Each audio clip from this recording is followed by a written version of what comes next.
Declutter your mind to declutter your home.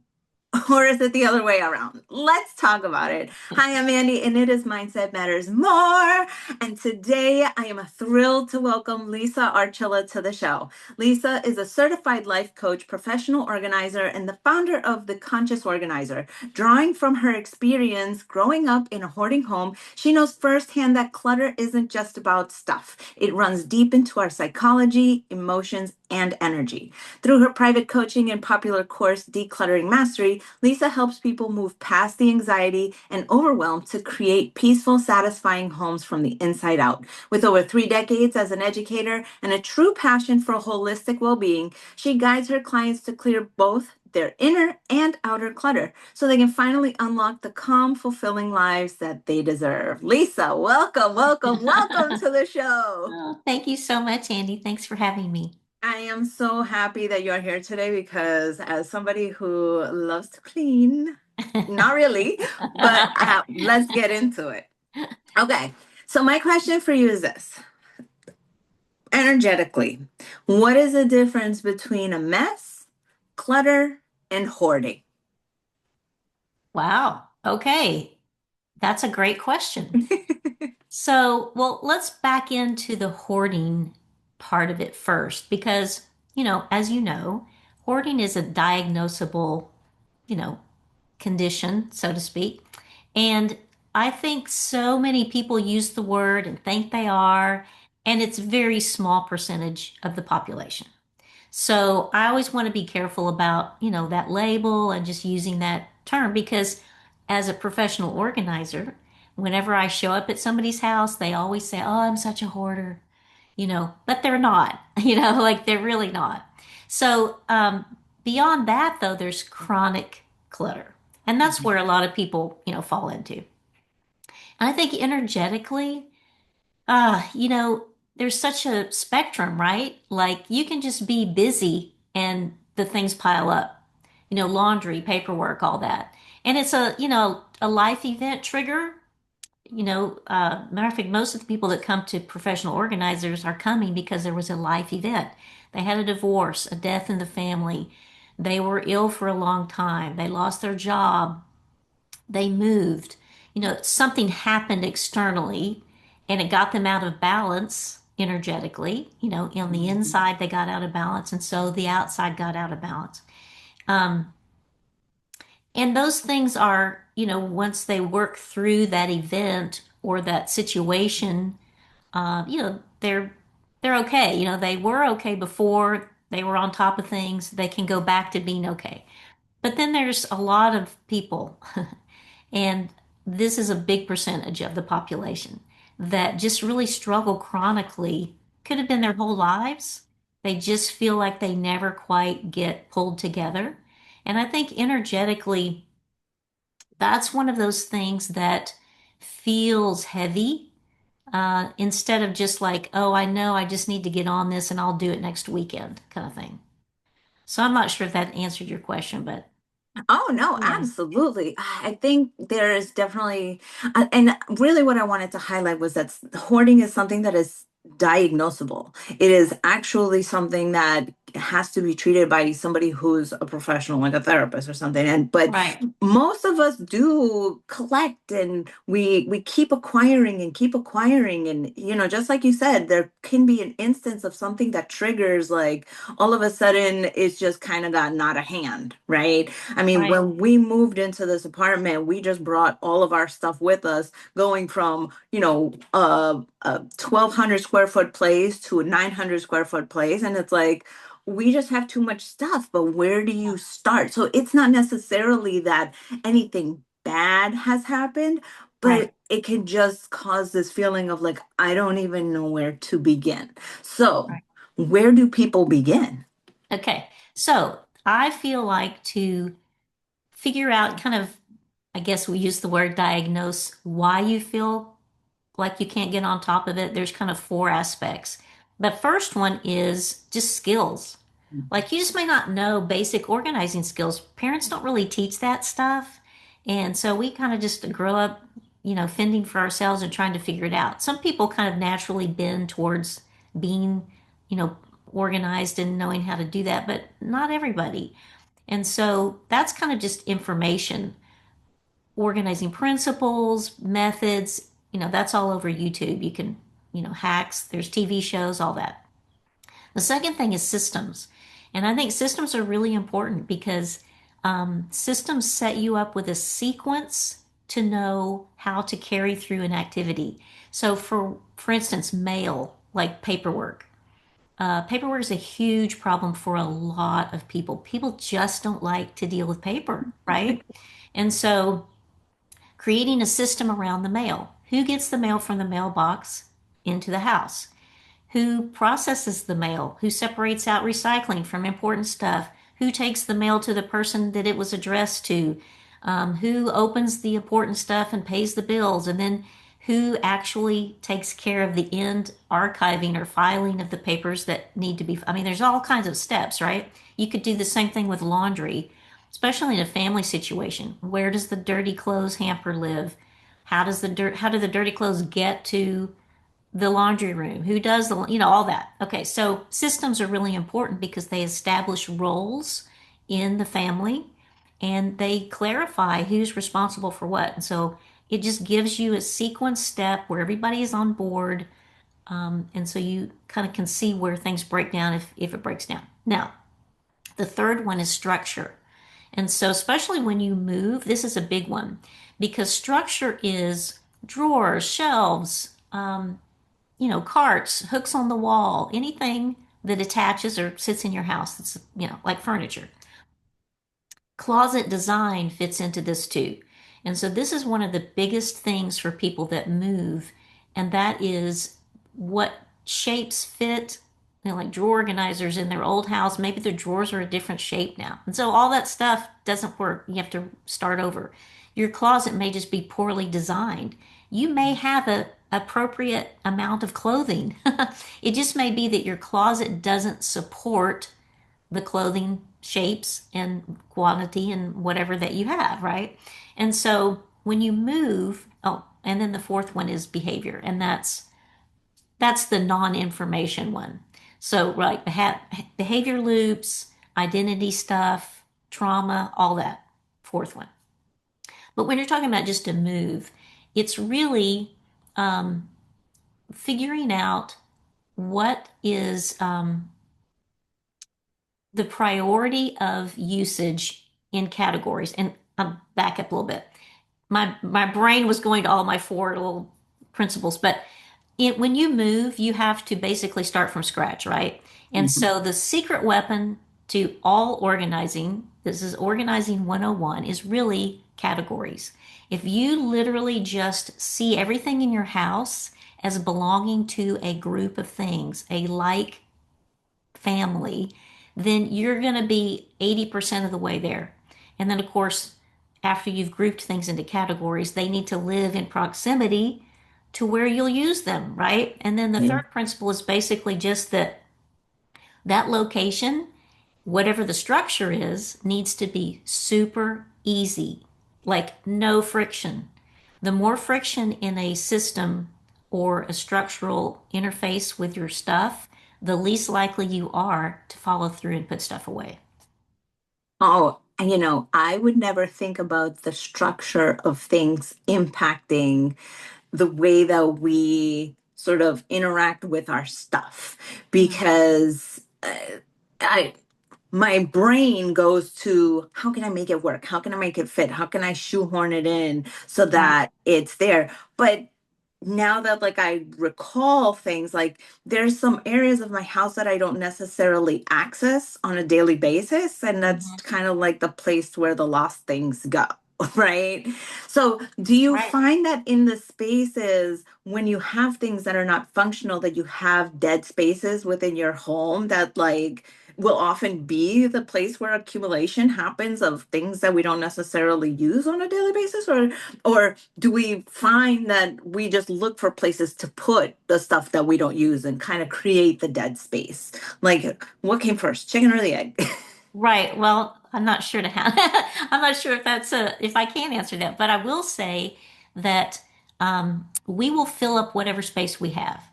Yeah. So I think it's really super important to be intentional when you move in that context to assign meaning to a space. So, you're going to have zones, like the kitchen is a zone, home office is a zone, bedroom is a zone, bathroom, all that. So within that zone, you're going to have a closet or a piece of furniture that's storage or, whatever.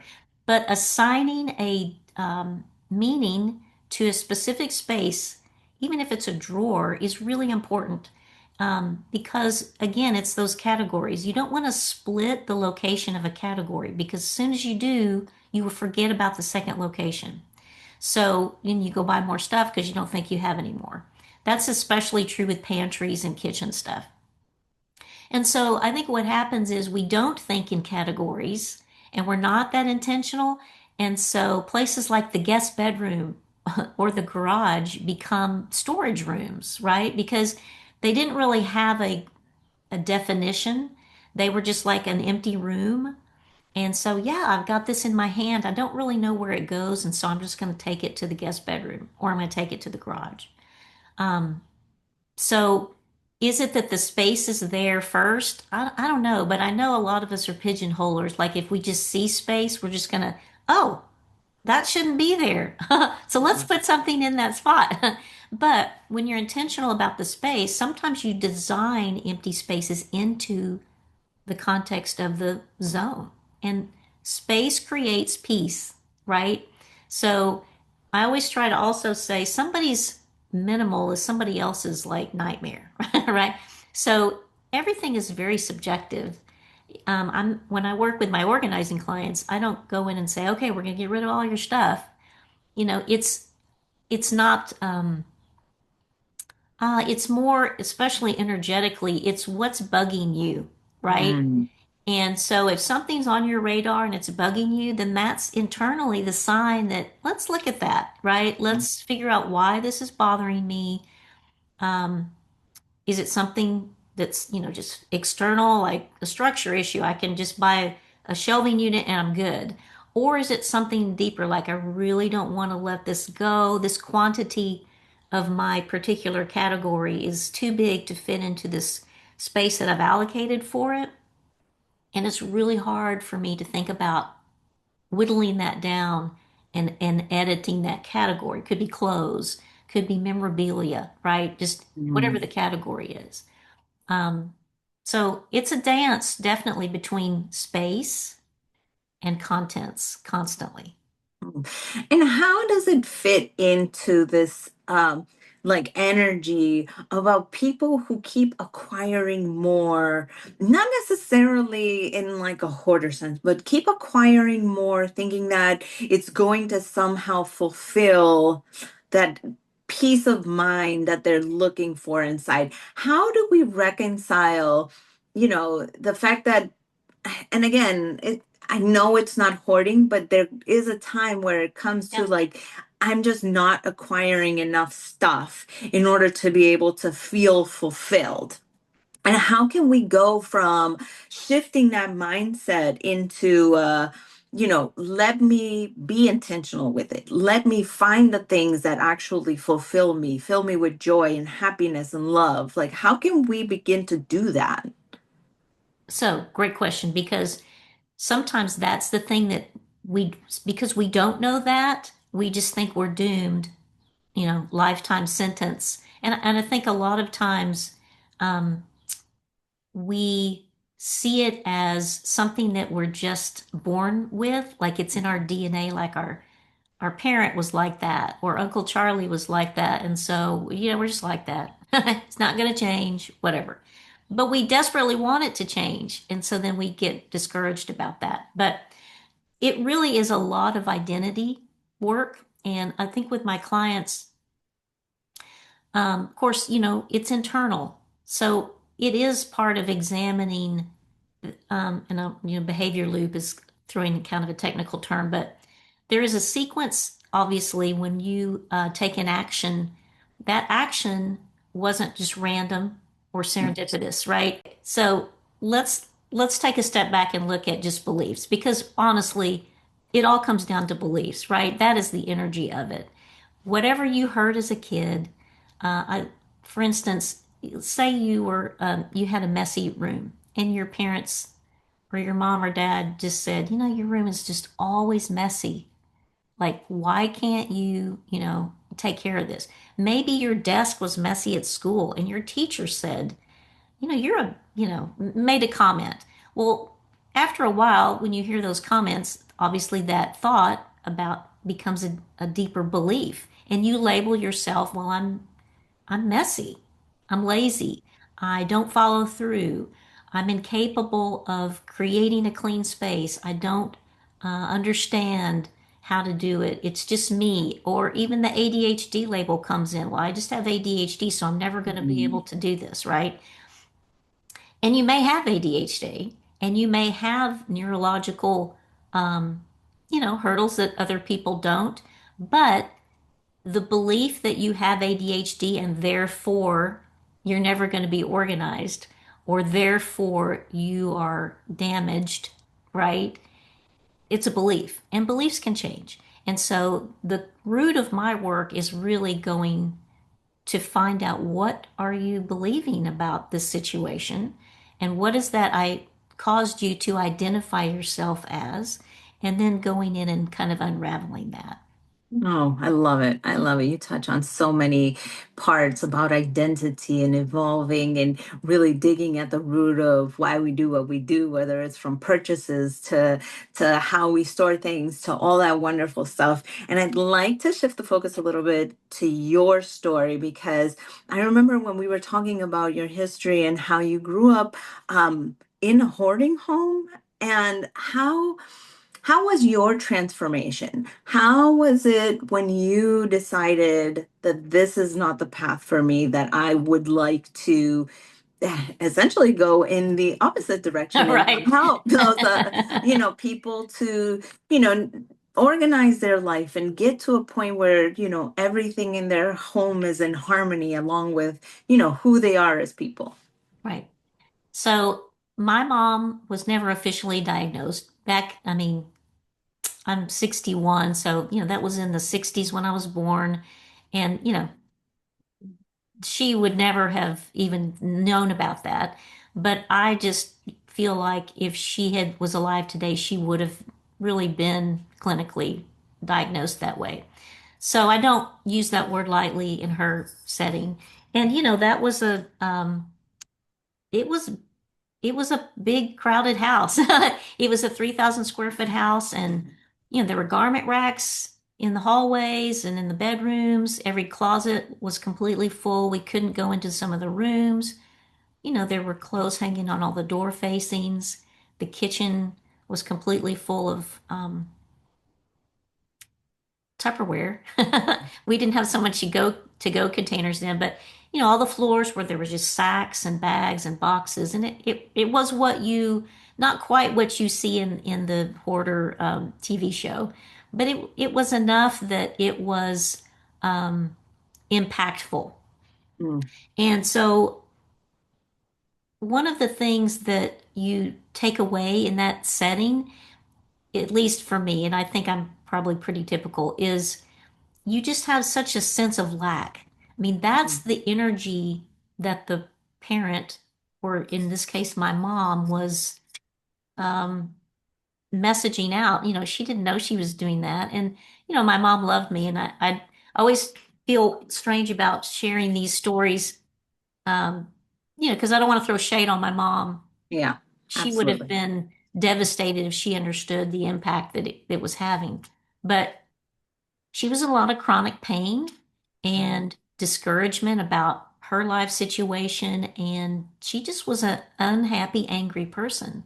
And all of those energetic overlays of depression, anger, lack, it it leads you into feeling like this is just how life is going to be. It's that victim mentality. And so as I grew up, I just always kind of felt like I didn't really have any power over my own life because, as a child, I didn't have any power over what was happening in the house physically. And so I carried into my 20s and adult years. I had clutter issues, but honestly, I'm kind of one of those people naturally who really liked organizing and pulling stuff together in spite of being in that space. But I had my own issue of collecting things. And I just felt like it was fun and it made me happy to collect, especially antiques. So, like, I was obsessed with antiques. And I would just go out all the time, but I didn't have a lot of money. There's that lack thing. And so I would just buy things that were really cheap to kind of help me feel good and, have fun, get that dopamine hit. And then, I was just looking at all this just junky stuff around me. And over the years, I did work through because I didn't want to be like my mom, right? And so I've been divorced twice, and so I've moved a lot. And every time I would move, it helped because I was in a different setting of life. This is a whole other story, but um, I was able to let go of some things. And so through the years, it took a long time. And honestly, I just kind of did the work by myself, which was harder and why it took so long. But so the physical part, I I was able to let go of that gradually. But what stayed with me was the inner clutter. And that's what I feel so passionate about helping my clients because that is it, right? Like it was the lack, the low self-esteem, the feeling that I didn't deserve to have nice things, that I wasn't worthy, I wasn't capable, I wasn't smart enough to, get myself out of this, and that life really wasn't happening for me. It was just like I got to get through it and hope for the best. And so that's why I feel so strongly about doing this inner work. And of course, I love the outer work too. I do that every day with organizing clients. But Absolutely. And first, I just want to say thank you for sharing. I know it can um, be, really difficult and challenging to bring up that part. I feel like sharing that story and how you've come out on the other side is very important for people to hear. So I do appreciate that you are being willing to be so vulnerable for the audience, because I think it absolutely. is super valuable, Well, first and foremost. And on top of all of that, I think, sharing that the process of, the because you did it alone, that it took so long, I think goes to show, I feel like a lot of coaches feel this way because we did do it alone and we know the pain of doing it alone. And that's why we became coaches, because we don't want other people to have to do it alone. So again, thank you so much for sharing all of that. absolutely. And I to tag on to that, what was a big pivotal moment for me recently was that I wanted to help my clients on a deeper level, and that's what the impetus for getting my coaching certification was. And then a year later, and because I wanted to help myself too, that was a really strong reason for me to get the certification. I wanted the tools to self coach and then also to help my clients.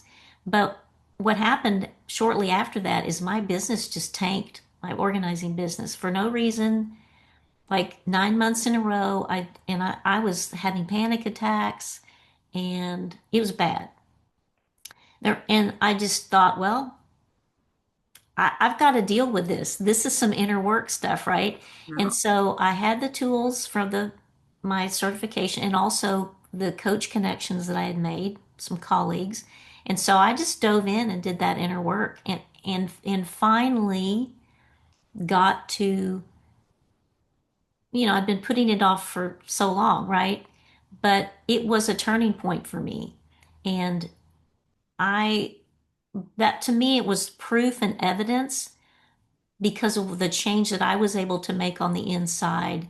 That, I mean, it just was even further proof to me that that's what chronically cluttered clients that are coming to me really need.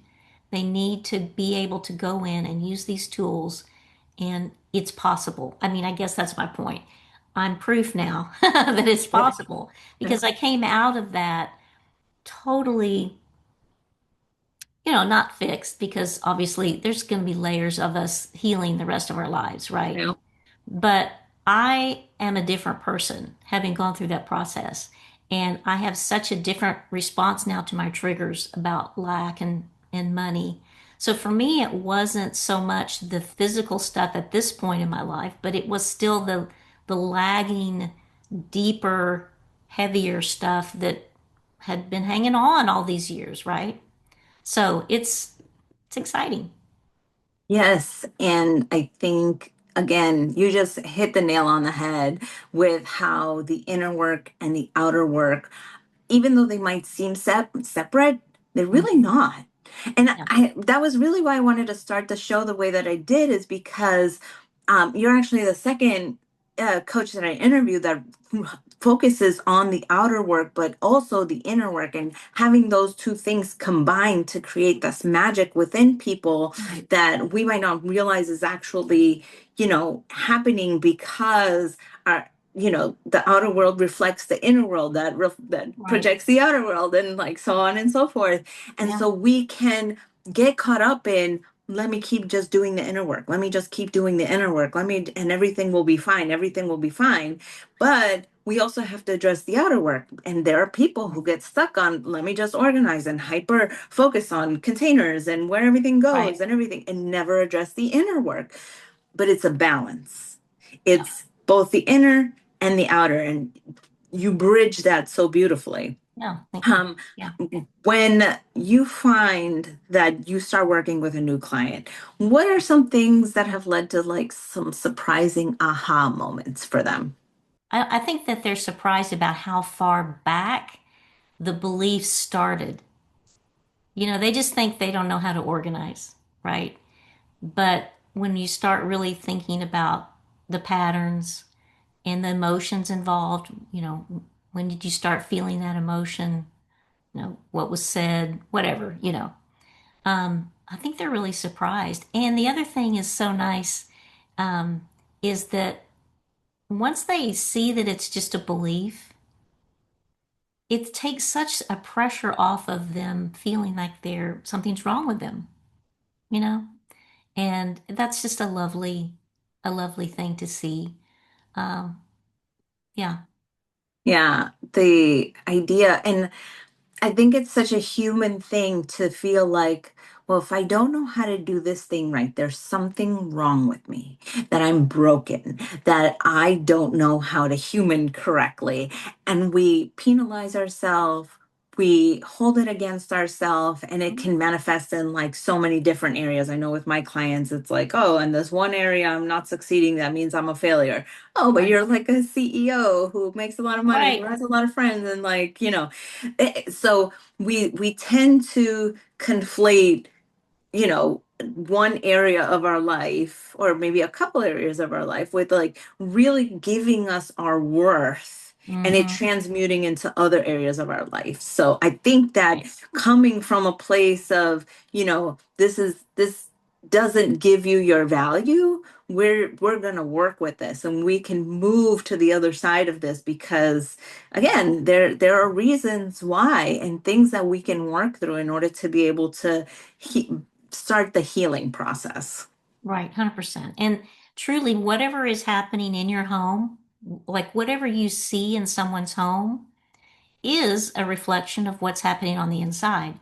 Now, but that doesn't mean that there's a judgment about how the home looks. Like, I think what happens is there's the comparison thing, and there's so many, social media, and especially in the organizing industry, where it has to look a certain way with the rainbow, and minimalism and all those things. And that's not necessarily what I'm talking about because that's subjective. That's energetically whatever you want it to be. It is a reflection. What you want your house to be is a reflection of your what makes you feel comfortable and safe and inspires you, right? And what you think is beautiful. Well, that's different for everybody, right? But a chronically cluttered home is definitely a reflection of what's happening on the inside of the person. Yes.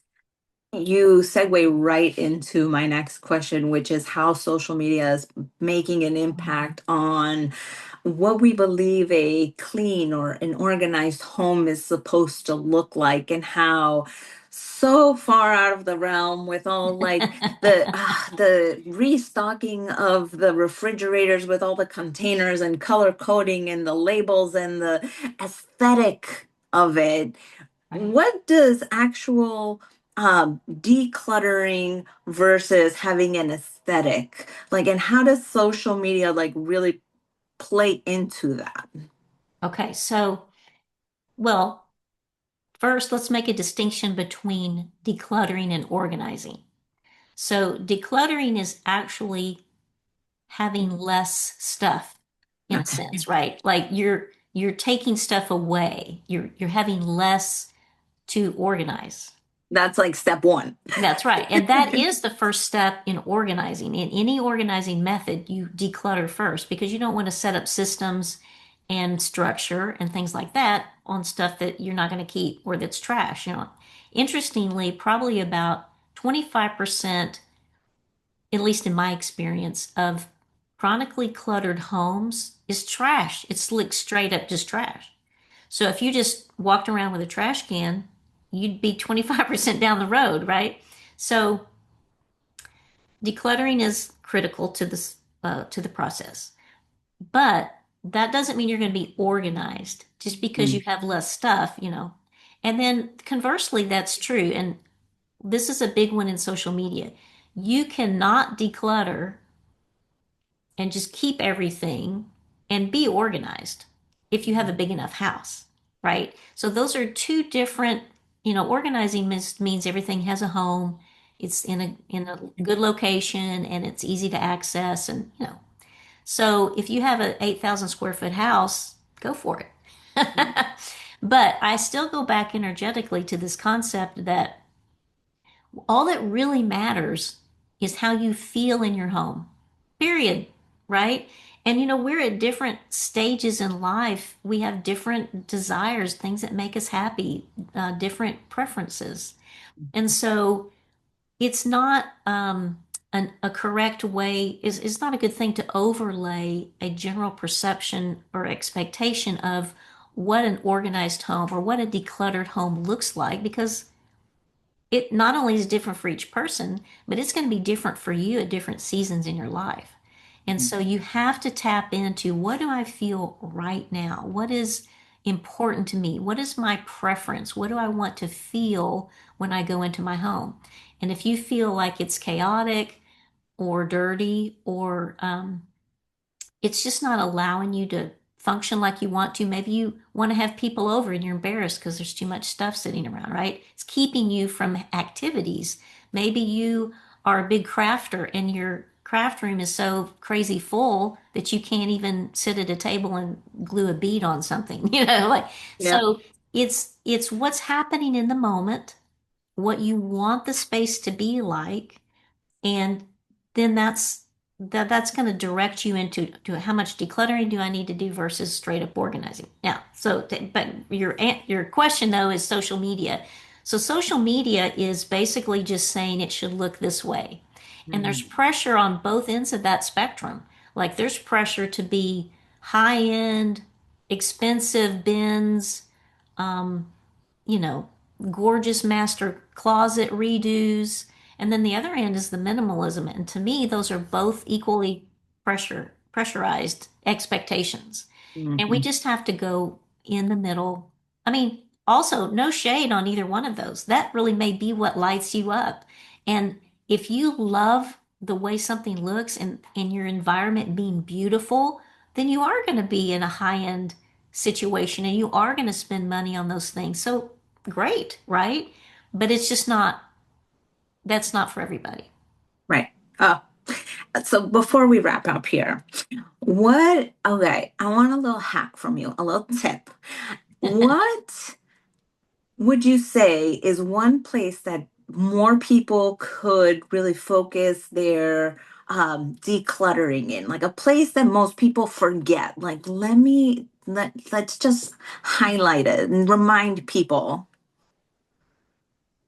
that people might forget. Yeah, that people might overlook as something that, so for me, just to give you like a little, Yeah.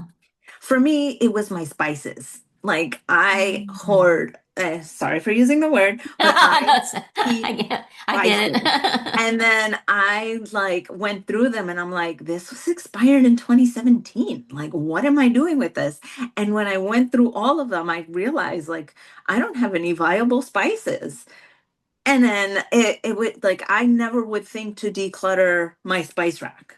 Like it would just never occur to me. Oh, okay. That's a great example. That's interesting. Nobody's ever asked me that before. Okay, so what I would say, uh, and this is going to be a little bit roundabout answer, the thing you use the least is often the thing, obviously, that gets touched the least, and you just don't, it's going to be out of sight, out of mind. Mhm. So I would also say in that ilk, cosmetics Oof. and kitchen stuff and tools and hardware Yeah. because we hang on to like the screw came out of something, we might need it someday, I'm gonna throw it in this jar. So the garage is like the graveyard of spare parts, right?